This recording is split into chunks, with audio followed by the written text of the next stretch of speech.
Now, I've heard my parents and some of my older brothers and sisters in the church share their experience about how they were automatically enlisted into the army when they got to a certain age or perhaps a certain stage in their education.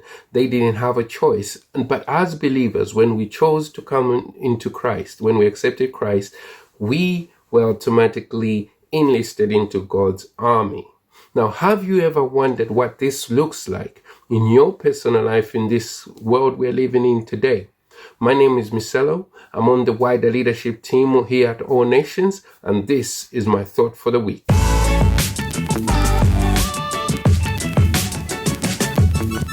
Reading from 2 Timothy chapter 2 and verse 3 to 4, I read that, "You therefore must endure hardship as a good soldier of Jesus Christ. No one engaged in warfare entangles himself with the affairs of this life, that he may please him who enlisted him as a good soldier." So there are three things there that I just want us to ponder.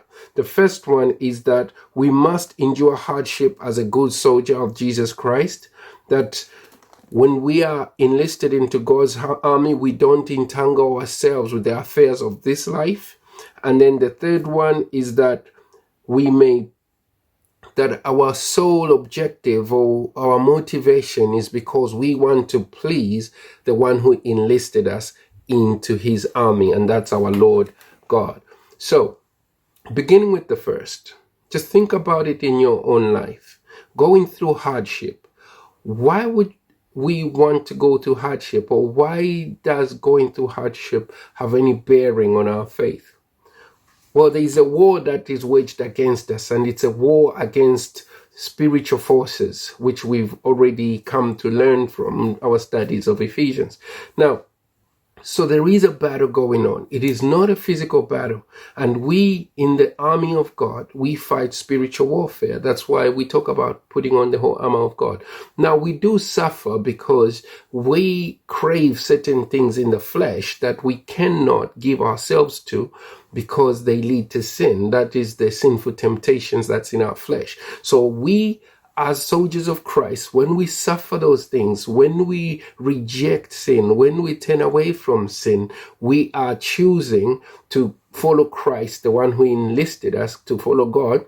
But also, we are going through that hardship because it's not an easy thing to do. Okay, so that's the first thing. And I've been thinking a lot on that. The second thing is that we don't entangle ourselves with the affairs of this world. There are certain goals and things that people aspire to, which are purely earthbound. They have no bearing on our eternal place that is in heaven and the life to come. Now, the Bible teaches about treasures, how there is treasure here on earth which rusts and moths come and they corrupt it. And there is treasures that we put in heaven which are incorruptible, which is going to last forever, and encourages us to put treasure in heaven and not earth. So the worldly pursuits could be so detrimental to the way we follow Christ if we make that our sole objective of why we do what we do. So again, Paul is encouraging young Timothy here to have his priorities right, that as a soldier of Christ, his goal is to please the one who enlisted him, which is the third point. Everything that we do, we must aspire to want to please God with that. In other words, it's an act of worship. And that really blows my mind because it impacts my life, it impacts my work, it impacts how I relate with everybody. So there could be someone perhaps that might not be an easy person to have in terms of communication or just relation, but we suffer through it for the glory of Christ. At work, there could be challenges. We could be going through difficulties. But again, we suffer through it because our main goal, our main drive is to glorify God in those testing times. So my thought for the week is, how can I live a life daily this week? What can I draw from this week where I will face these challenges and then choose to suffer for Christ?